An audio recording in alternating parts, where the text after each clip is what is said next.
I would like to comment that I decided to publish this course as when I finished my studies in pharmacy, I realized I knew nothing regarding the world of the pharmaceutical industry.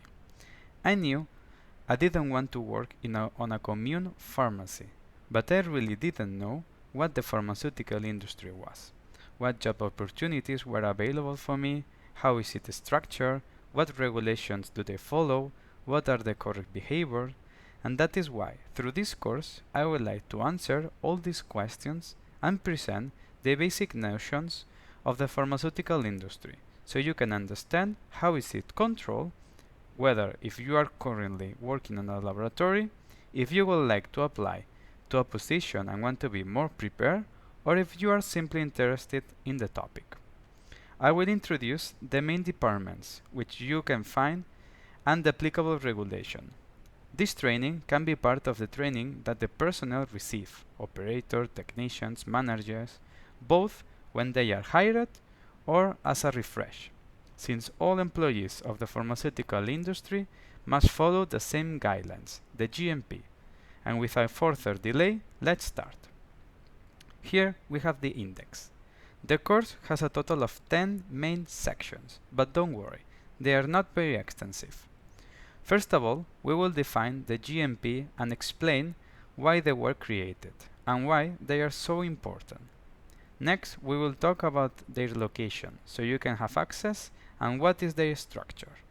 Once we know what they are and where to find them, we will study them, starting with the fundamental part, the pharmaceutical quality system. On section 4, I will show you another important section, the documentation.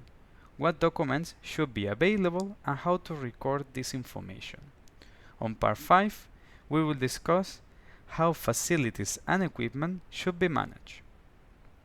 Then, following the flow of production, we will see the following departments: warehouse, production, and quality control.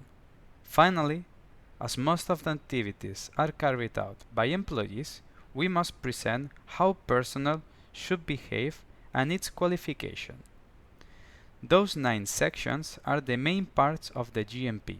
However, there are other several topics which must be under consideration during the manufacturing and distribution of the medicines, as data integrity, outsourced activities, self-inspection, etc.